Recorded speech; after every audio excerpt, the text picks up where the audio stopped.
Price B to the Lord Jesus. இயேசு கிறிஸ்துவினால் உங்களுக்கு சமாதானமும் சந்தோஷமும் உண்டாவதாக. இன்னைக்கு பார்க்கவிருக்கிற வேத பகுதி லூக்கா 7வது அதிகாரம் 35வது வசனம். Look chapter 7 verse 35.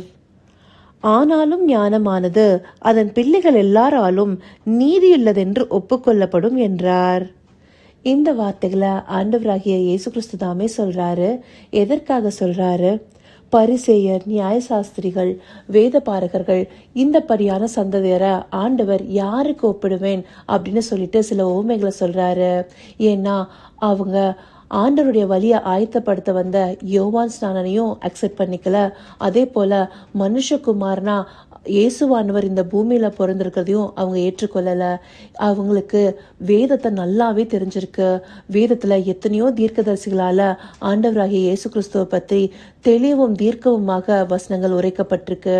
இதை அறிந்தவர்களா இருக்கிற அவங்களாலேயே ஆண்டவராகிய இயேசு கிறிஸ்துவை எப்படி பார்க்க முடிஞ்சது? பாவிகளுக்கும் ஆயக்காரர்களுக்கும் சிநேகிதன்னு சொல்லிட்டு அவரை நிராகரிக்கிற நிலையிலேயே பார்த்துட்டு இருந்தாங்க. இதற்கான காரணம் என்ன? இந்த பார்வைக்கான ஒரே காரணம் அவங்களுடைய எல்லா ரூல்ஸும், அவங்க பின்பற்றி வந்த முறைமைகளும், அவங்களுக்கு இருக்கிற அந்த ஒரு பதவியும் அதிகாரமும் இவரால் பறித்து கொள்ளப்படுமோ, இவர் டீச்சிங்ஸ் எல்லாம் வித்தியாசமா இருக்கே, இது நம்மளுடைய வேதத்தின்படி இல்லையே அப்படின்ற ஒரு பார்வையிலேயே இருந்தாங்க. அது மாத்திரம் இல்ல, ஆண்டருடைய வார்த்தைகள் மனிதனுக்காக தான் ஏற்படுத்தப்பட்டவைகள், அது கடினமான உபதேசங்களா இல்லை அப்படிங்கறத புரிந்து கொள்ளாம மக்களையும் அவங்க சரியான வழியில் நடத்தல. அப்போ ஆண்டவராகிய இயேசு கிறிஸ்து இவங்களால, அதாவது இந்த பாவிகள் நினைக்கப்படுறவங்களாலையும் ஆயக்காரர்களாலையும் ஏற்றுக்கொள்ளப்பட்டாங்க இல்லையா? அதனால்தான் ஞானமானது அதன் பிள்ளைகள் எல்லாராலும் நீதியுள்ளதென்று ஒப்புக்கொள்ளப்படும். இந்த இடத்துல ஞானமானதுங்கிறது யாரை பத்தி சொல்லுது? நம்முடைய ஆண்டவராகிய இயேசு கிறிஸ்துவை பற்றி தான். அவரை நீதி என்று யாரால் ஏற்றுக்கொள்ள முடியும்? அவருடைய பிள்ளைகளாலேயே. அவருடைய பிள்ளைகளுக்கு தான் அவருடைய அந்த ஞானம் புலப்படுகிற விதமா இருக்கும். இது இந்த வசனத்துல மாத்திரம் இல்ல, மத்தேயு எழுதின சுவிசேஷத்துல 11வது அதிகாரம் 19வது வசனத்திலையும் கொடுக்கப்பட்டிருக்கு.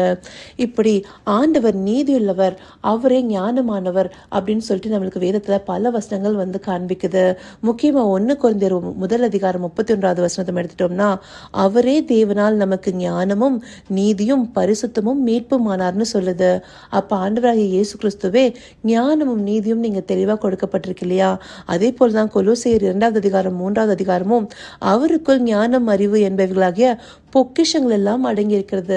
அப்படி அவருக்குள்ளார ஞானம் அறிவு இந்த படியான விஷயங்கள் காணப்படுது. அதனால அவரே ஞானமானவர். அந்த படியான ஞானமானவரை நாம உணரத்தக்க இருதயத்தோடு இருக்கிறோமா? ஓசியா 14வது அதிகாரம் 9வது வசனத்துல சொல்லப்பட்டபடி, இவைகளை உணரத்தக்க ஞானம் உள்ளவன் யார்? இவைகளை கிரகிக்கத்தக்க புத்தி உள்ளவன் யார்? கர்த்தருடைய வழிகள் செம்மையானவைகள், நீதிமான்கள் அவைகளில் நடப்பார்கள்.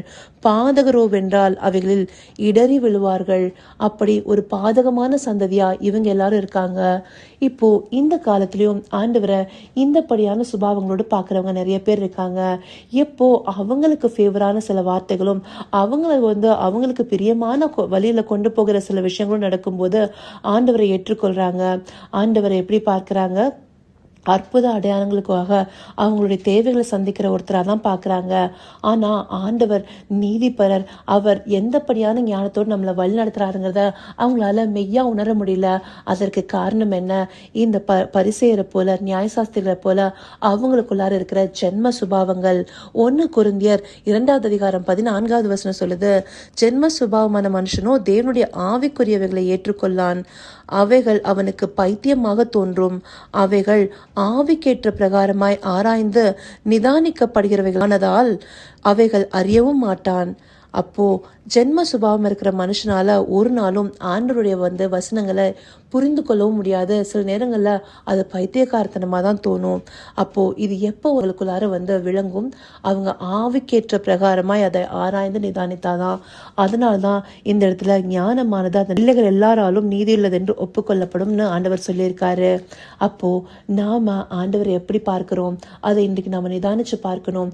ஆண்டவரே அந்த ஞானமும் அறிவினாலும் நீதினாலும் நிறைந்தவரா இருக்காரு. அவர் நம்மளை எந்த வழியில் நடத்தணும்னு விரும்புறாரு அதை நம்ம அறிந்து கொள்றதுக்கு இந்த சத்திய வார்த்தைகள் அல்லவா நம்மளுக்கு வெளிச்சம் தருது. இதை அறிந்து கொள்ளுவதற்காக தேவன் இந்தப்படியான வார்த்தைகள் நம்மளுக்கு காண்பிக்கிறாரு. அதற்காக அவருக்கு நன்றி தெரிவிப்போமா?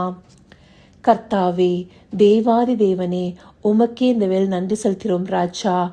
அப்பா, நீதியும் ஞானமும் ஆனவரே, அப்பா எங்களை நல்ல வழிகள் நடத்த வந்தவரே, உம்மை அறிந்து கொள்ளாமல் இன்னும் நீங்க எதற்காக எங்களுக்கான சில பாதைகளை காண்பிக்கிறீங்கிறத புரிந்து கொள்ளாத அந்த ஜென்ம சுபாவங்கள் எங்களுக்குள்ளார காணப்பட்டால் அதை இன்றைக்கே எங்களிடத்துல இருந்து கலைந்து போடுங்க தகப்பனே. அப்பா, நீங்க அப்பா நீதியுள்ளவர் என்று காணத்தக்க உம்முடைய பிள்ளைகளாக நாங்க இருக்கணும் தகப்பனே. அன்றைக்கு பரிசேயர்களை போலவும் நியாயசாஸ்திரிகள் போலவும் எங்களுடைய ஜென்ம சுபாவங்களையும் எங்களுடைய அத்தாரிட்டியோ இல்லை எங்களுடைய பொசிஷனையோ பிடித்துக்கொண்டு அப்பா உண்மை தேவைக்காகவும் அப்பா நீர் எந்த விஷயத்திற்காக இருக்கீங்களோ அதை பார்க்காம நாங்க வேறு விதமா உண்மை புரிந்து கொள்ளக்கூடாது தகப்பனே. அப்பா, உம்முடைய கிருபையும் சத்தியத்தையும் புரிந்து உம்முடைய வழிகள் நடக்கிற நல்ல கீழ்ப்படைந்த பிள்ளைகளா எங்களை நீங்க நடக்க பண்ண போகிற தயவிற்காய் நன்றி. சகலவித துதி மகிமை கனம் யாவும் ஒருவருக்கே செலுத்திறோம். இயேசு கிறிஸ்துவின் மூலமாய் வேண்டிக் கொள்றேன் பிதாவே. ஆமென், ஆமென்.